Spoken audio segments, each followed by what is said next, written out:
کہ ریاضت کے یہی دن ہے، بڑھاپے میں کہاں ہمت، جو کچھ کرنا ہے ابھی کر لو، ابھی نوری جوان تم ہو۔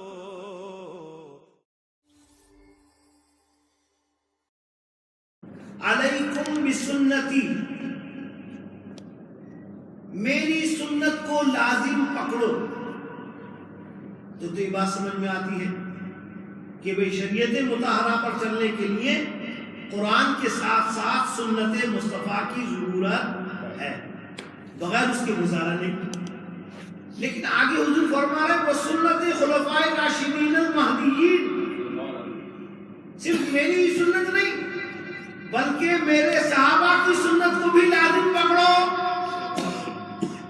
تو سوال کرنے والا یہ سوال کرتا ہے کہ نبی کی سنت میں یا قرآن کو پکڑنے میں اب کون سی چیز باقی رہتی ہے جو خلفاء کی سنت کو پکڑنے کے لیے کہا جا رہا ہے، جبکہ قرآن کہتا ہے تبیان لکل شیء، قرآن میں ہر شے کا واضح بیان ہے، روز اول سے لے کے روز آخر تک، بلکہ کل علوم کا اس میں جتنے علوم کی ضرورت ہے۔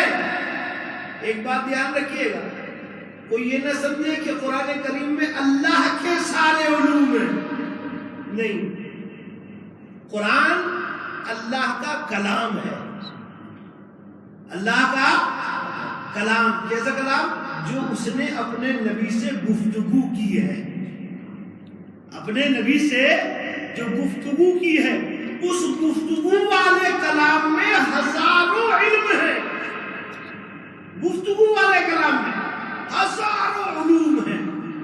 تو کوئی یہ نہ سمجھے کہ پورے قرآن میں بس اللہ نے اپنے سارے علم رکھ دیے، نہیں، اس کے علموں کی تو انتہا ہی نہیں، کیونکہ قرآن کے بھی جیسے آیات کی انتہا ہے، قرآن کے حروف کی انتہا ہے، قرآن کی سورتوں کی انتہا ہے، 114 سورتیں ہیں، 6666 آیتیں ہیں، ایسے ہی حروف کی بھی تعداد ہے، لیکن اللہ کے علوم کی کوئی تعداد نہیں ہے۔ تو یہ نہ سمجھنا کہ قرآن خدا کے جملہ علوم کا گویا کہ ماخذ ہے یا مصدر ہے، نہیں، اس کے علوم تو لا انتہا تعداد ہے۔ تو قرآن میں فرمایا گیا، تو حضور فرما رہے ہیں علیکم بسنتی و سنت خلفاء راشدین المہدیین، میری سنت کو بھی لازم پکڑو اور میرے صحابہ کی سنت کو۔ تو پوچھنے والے نے پوچھا کہ اے مقدس نبی، یہ صحابہ کی سنت کو لازم پکڑنے کے لیے جو حکم دیا جا رہا ہے اس کی وجہ کیا ہے؟ تو وجہ پہ جب غور کیا تو واقعی میں وہ وجہ نہ قرآن میں ملتی ہے نہ سنت مصطفیٰ میں ملتی ہے۔ کیا وجہ ہے؟ قرآن نے کیا حکم دیا؟ وَتُعَزِّرُوهُ وَتُوَقِّرُوهُ، عزت کرو، توقیر کرو، رسپیکٹ کرو، کس کی؟ رسول کی۔ وَتُسَبِّحُوهُ بُكْرَةً وَأَصِيلًا، اور اپنے رب کی تسبیح بولو، اپنے رب کی تکبیر بولو۔ تو تکبیر بولنے کے لیے کہا گیا تو اللہ اکبر بھی اگر ہم کہتے ہیں تو یہ تکبیر ہو گئی، لیکن وَتُعَزِّرُوهُ اور وَتُوَقِّرُوهُ کی کوئی وضاحت نہیں ملتی کہ آپ نبی کی رسپیکٹ کریں تو کیسے کریں، نبی کی تعظیم کریں تو کیسے کریں۔ تو اب یہ نبی کی تعظیم اور نبی کی رسپیکٹ نہ قرآن سے پتہ چلتی ہے نہ حدیث سے پتہ چلتی ہے، یہ پتہ چلتی ہے تو نبی کے خلفاء کے کردار سے، ان کے افعال سے، ان کے طریق سے کہ انہوں نے نبی کی عزت کس انداز سے کری ہے۔ تو دیکھنے والوں نے دیکھا اور کائنات کی نگاہوں نے دیکھا کہ حضرت صدیق اکبر رضی اللہ تعالیٰ عنہ، حضرت فاروق اعظم رضی اللہ تعالیٰ عنہ، حضرت عثمان ذوالنورین رضی اللہ تعالیٰ عنہ، حضرت مولا کائنات رضی اللہ تعالیٰ عنہ، یہ جملہ صحابہ پاک جب بارگاہ مصطفی میں تشریف فرما ہوتے ہاتھوں کو باندھ کر کے کیسے بیٹھے ہوتے؟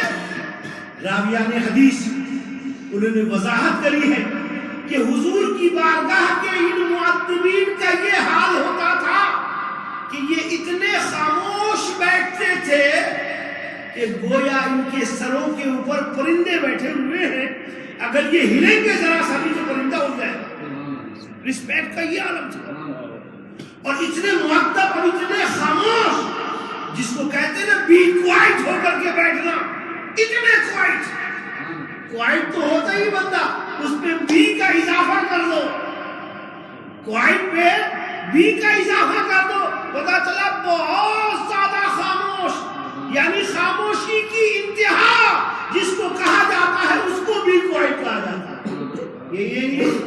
یہ کچھ اور ہے، انگلش کے اس بی کوائٹ لفظ کا یہی مطلب ہے نا کہ خاموش ہونے کی جو انتہا ہوتی ہے اس کو بھی کوائٹ کہا جاتا ہے۔ یہ عالم تھا صحابہ پاک کا، تعظیم کرنے کا ڈھنگ کیسا ڈھنگ تھا؟ تعظیم کرنے کا ڈھنگ جو نہ قرآن میں ملے نہ سنت مصطفیٰ میں ملے، وہ کیا ہے؟ وہ دیکھنے والا جو فارس سے آیا تھا، کیسر و کسرا، جو اس زمانے کے، آپ کہتے ہیں یہ ہم نے نام بہت سنے، کیسر کسرا کیسر، یہ بلا کیا ہے؟ یہ بھائی ایسے سمجھ لیجئے جیسے آج کے زمانے کے امبانی اور آج کے زمانے کا وہ جو دوسرا ایک اور ہے ملیگر بل گیٹس ہے، اور انڈیا کے تو دو ہے نا، دھیرو بھائی امبانی، ایک چھوٹا ایک بڑا، وہ دو جنے بہت بڑے امراؤں میں سے ان کا شمار، ٹھیک ہے؟ تو وہ جو کیسر و کسرا تھے وہ امیر تو تھے ہی تھے، ساتھ ساتھ اپنی قوموں کے بادشاہ بھی تھے، بہت بڑا محل، بڑی اعلیٰ رسپیکٹ ان کی ہوتی تھی، ٹھیک؟ لیکن رسپیکٹ کیا تھی؟ جب وہ امیر صاحب یا جو بادشاہ صاحب تھے، جن میں سے ایک کا نام کسرا ایک کا نام کیسر رہا، وہ جب دربار میں آتے تھے تو ان کو ادباً سجدہ کیا جاتا تھا، ان کی تعظیم تھی۔ کچھ لوگ اور انداز سے جھکتے تھے، بس اتنی تعظیم۔ اس کے بعد میں ان کا کچھ بھی حال ہو، اس سے رعایا سے کوئی مطلب نہیں۔ ان درباروں میں ہو کر کے آنے والا ایک بندہ جب مدینہ پاک آیا، اور اتفاق سے دن تھا جمعے کا، اور حضور صلی اللہ علیہ وسلم کی سنت مبارکہ یہ کہ آپ جمعے کے دن خط بنواتے، ناخن ترشواتے، حجامت بنواتے، تو اب جو خلیفہ تھا، جو باربر تھے، وہ صحابہ کرام میں سے ہی تھے، کوئی ایسا نہیں کہ کوئی شوق سے کسی باربر کو بلایا جاتا تھا، بلکہ بعض صحابہ کی ڈیوٹی تھی کہ حضور کا خط بنائیں، لب بنائیں، حضور کے سر کے بال بنائیں، ناخن تراشیں۔ تو اب وہ بندہ جو وزیٹر آیا تھا وہ یہ دیکھ رہا تھا کہ ہم نے رسپیکٹ کرنے والوں کو تو درباروں میں دیکھا ہے، لیکن مدینے کی اس ٹوٹی چٹائی پر یہ بیٹھنے والے محمد رسول اللہ صلی اللہ علیہ وسلم اس شان کے ہیں کہ جب یہ حجامت بنانے بیٹھتے ہیں تو ان کا ناخن جو ان کی انگلی سے فنگر سے کٹتا ہے وہ زمین پر نہیں گرنے پاتا کہ نبی کے جانثار اس کو اپنے ہاتھوں میں لے لیتے ہیں۔ اس نبی کے سر کے بال جب خلیفہ بال بنانے والا بناتا ہے تو وہ بال زمین پر نہیں پہنچ پاتا، اس سے پہلے اس کے جانثار فداکار دیوانے اپنے ہاتھوں میں لے لیتے ہیں۔ اور انتہا تو یہ ہے کہ اس نبی کو اگر تھکان آ جائے اور نبی تھوکنا چاہے تو وہ تھوک بھی زمین پہ نہیں گرتا، بلکہ جانثاران محمد رسول اللہ صلی اللہ علیہ وسلم اپنے ہاتھ میں لے کر کے کوئی چاہتا ہے کوئی منہ پہ مل لیتا۔ یہ وہ رسپیکٹ ہے جس کو میرے نبی نے فرمایا علیکم بسنتی۔ یہ وضاحت صرف صحابہ ہی کی ہسٹری میں ملے گی، ان کی اسٹوری میں ملے گی، ان کے کریکٹر میں ملے گی کہ انہوں نے نبی کو کس انداز سے رسپیکٹ دی۔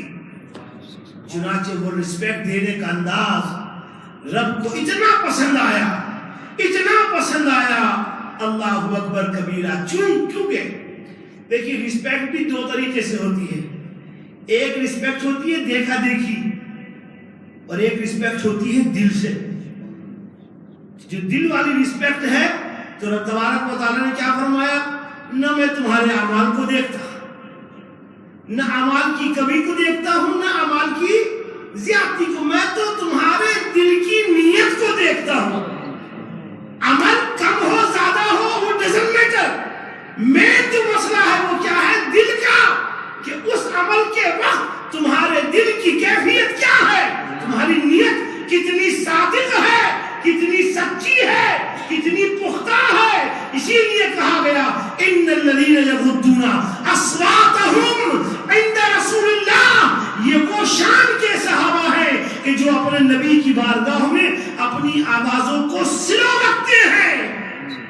اولئک الذین امتحن اللہ، اور ان کی شان یہ کہ ان کے رب نے ان کا ایگزام لیا ہوا ہے، امتحان لیا ہوا ہے.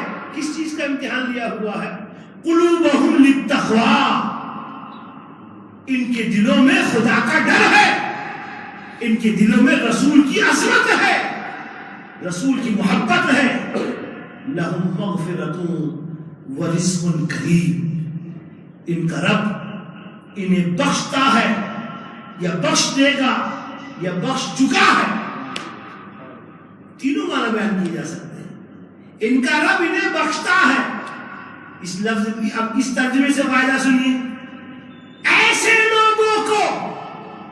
تو اب یہ اگر ترجمہ کیا جائے کہ ان کا رب ایسوں کو بخشتا ہے، تو مطلب کیا کہ جس وقت قرآن کی یہ آیت نازل ہوئی اس وقت تک جتنے جانشاران مصطفیٰ صلی اللہ علیہ وسلم اس آیت کریمہ کے زمرے میں آئے وہ سب بخشے جا چکے. اور ان کے بعد آنے والی نسلوں میں جو بھی صاحب ایمان اس کیٹیگری کا ہوگا، جو کیٹیگری گزر چکی ہے کہ وہ نبی کا باادب رہا ہے، نبی کا وفادار ہوا ہے، نبی کا عاشق ہوا ہے، نبی کا دیوانہ ہوا ہے، نبی پر مر مٹنے والا بنا ہے، اس کی بھی شان یہ ہے رب اس کو بھی بخشے گا، رب اس کی بھی مغفرت فرمائے گا. قلوبہم للتقوی، اور یہ ان کے دلوں کا تقوی ہے جس کو رب جانتا ہے کہ وہ نیت صادق کے ساتھ اپنے نبی پر قربان ہوتے ہیں. اچھا نبی پہ قربان ہونے والوں کی تو یہ شان ہے. اب لوگ کہیں صاحب ہم نے تو نبی کے عشق میں اپنی دنیا لٹا ڈالی، ہم نے گھر بار لٹا دیے، ہم نے اپنی جانوں کے نذرانے پیش کر دیے، بچوں کو یتیم کروا دیا، عورتوں کو بیوہ بنا دیا. محمد مصطفیٰ صلی اللہ علیہ وسلم کے پیچھے محمد مصطفیٰ صلی اللہ علیہ وسلم نے ہمیں کیا دیا؟ اگر کوئی یہ سوال کرے تو میں بتاؤں تمہیں کیا دیا. حضرت عبداللہ بن جابر رضی اللہ تعالیٰ عنہ کون سے صحابی ہیں؟ یہ وہ صحابی ہیں کہ جنگ احد کا دن ہے. جنگ احد جو مدینہ شریف سے باہر 3 مائل باہر ایک جگہ ہے، ایک پلیس ہے، اس کا نام احد پہاڑی ہے، وہاں پہ اس کا نام احد ہے. وہاں پر اسلام کی 2nd جنگ ہوئی. اس جنگ کے ہونے سے پہلے 1 دن یا 2 دن پہلے حضرت جابر کے والد صاحب جب حضور نے ان سے ملاقات کی تو حضور نے ارشاد فرمایا، اے عبداللہ تیری آخری خوراک دودھ کا پیالہ ہوگا، یعنی جب دودھ کا پیالہ پی لے گا اس کے بعد میں پھر تیری کوئی غذا نہیں ہوگی، پھر تجھے صرف شہادت ہی ملے گی. چنانچہ جس دن جنگ احد کا دن آیا اور حضرت جابر کہ والد گرامی صبح کو اٹھے، نماز فجر کے فارغ ہوئے تو آپ نے دودھ کا پیالہ طلب کیا. ابھی دودھ پی ہی رہے تھے کہ نبی کی بات یاد آ گئی اور ادھر اعلان ہو گیا کہ احد میں جمع ہو جاؤ، مدینے سے نکلو اور احد کے اندر جا کر کے جمع ہو جاؤ. آپ نے فرمایا کہ یقیناً میرے نبی نے ارشاد فرمایا تھا یہی میری آخری غذا ہے. اس کو پیا. پینے کے بعد جب شریک جنگ ہوئے تو شہید ہو گئے. شہید ہو گئے. اچھا شہادت کے بعد میں اب ہوا کیا کہ وقت کی تنگی اور جگہ کی تنگی کی وجہ سے ایسا ہوا کہ 2-3 حضرات کو ایک ہی قبر میں دفن کر دیا. جیسے حضرت امیر حمزہ کے ساتھ آپ کے ایک بھانجے کو دفن کیا گیا, ایسے ہی حضرت جابر کے ساتھ ایک دوسرے شہید کو دفن کر دیا گیا. اب حضرت جابر کے جو یہ والد صاحب, ان کے والد صاحب کو جو دفن کیا گیا تو انہیں تھوڑا سا تردد ہوا, تو انہوں نے 6 ماہ کے بعد میں, یہ اس سے زیادہ عرصے کی بات, اپنے والد صاحب کو نکال کر کے سیپریٹ دفن کیا. یہ تو بات ہو گئی وہاں. جب حضرت جابر رضی اللہ تعالیٰ فرماتے, چونکہ میں چھوٹا تھا اس وقت, جب معرکہ ہو گیا ختم, یعنی جنگ ہو گئی ختم, تو آپ اپنے والد کو تلاش کرنے گئے. تو تلاش کرتے کرتے جا کے دیکھا تو رونے لگے. تو میرے آقا مولا صلی اللہ علیہ وسلم کو جب قبر میں دفن کر دیا گیا اور قبر میں پہنچتے ہیں یہ صاحبزادے تو رونے لگے. تو حضور نے رونے کا سبب پوچھا, کہا یہ میرا باپ وہ ہے جو آج صبح مجھ سے یہ کہہ کے نکلا تھا کہ اے میرے بیٹے یہ میری آخری خوراک ہے جس کو دودھ کی شکل میں نے دیا ہے, اور میرے بیٹے میرے فلاں لوگوں کا مجھ پہ قبضہ ہے, اس کی ذمہ داری تجھ پر ہے, اور جو میرے عیال ہیں ان سب کی ذمہ داری بھی تجھ پر ہے. تو حضور نے فرمایا کہ اے بیٹے تو بڑا خوش قسمت ہے. کہا حضور وہ کیسے؟ کہا تیرا باپ جو اس قبر میں لیٹا ہے وہ اتنا خوش قسمت ہے کہ میں بیان نہیں کر سکتا. کہا حضور وہ خوش قسمتی کیا ہے؟ تو میرے آقا نے ارشاد فرمایا صلی اللہ علیہ وسلم, سن اے جابر کے بیٹے, تیرا باپ ان خوش قسمتوں میں سے ایک ہے کہ جب اس کو قبر میں رکھا تو مجھے اپنے رب کی عزت کی قسم کہ رب نے دنیا میں کسی بھی بندے سے حجاب کے پیچھے سے کلام فرمایا ہے.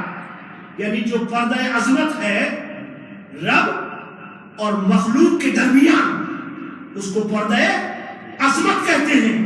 تو مجھے اپنے رب کی عزت کی قسم کہ میرے رب نے پردہ عظمت کے پیچھے سے ہی اپنی خلق میں سے جس سے بھی بات کری ہے پردے کے پیچھے سے کری ہے, لیکن تیرے باپ سے قبر میں پردہ ہٹا کے بات کری ہے. تیرے باپ سے اس کی قبر میں پردہ ہٹا کے بات کری ہے. رب نے بالمشافہہ گفتگو کی ہے, فیس ٹو فیس گفتگو کی ہے, اور پوچھا تیرے باپ سے بتا بندے تجھے کیا چاہیے. تو تیرے باپ نے کہا کہ اے میرے رب مجھے دوبارہ دنیا میں بھیج تاکہ میں دوبارہ تیرے نام پہ کٹ کے خون کے فواروں میں خون کے اندر لت پت ہو کے دوبارہ آؤں.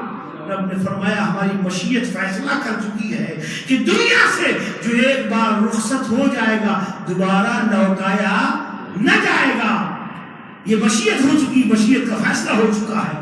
اس کے بعد رب تبارک و تعالیٰ کے پیارے حبیب صلی اللہ علیہ وسلم نے ارشاد فرمایا کہ رب نے انعامات کی شکل میں یہ انعام دیا ہے کہ تیری باپ کی قبر کو تا حد نظر وسیع کر دیا, اور جنت کے انواع و اقسام اس کے اندر مہیا فرما دیا. ان الذين يغضون اصواتهم عند رسول الله اولئك الذين امتحن الله قلوبهم للتقوى. مولا تعالیٰ اپنے حبیب پاک صلی اللہ علیہ وسلم کے صدقے طفیل میں ہمیں اور آپ کو بھی جانثاران مصطفیٰ محمد رسول اللہ صلی اللہ علیہ وسلم کی روش پر, ان کی سنت پر اور ان کے طریق پر چلنے کی توفیق رفیق عطا فرمائے. وآخر دعوانا الحمدللہ.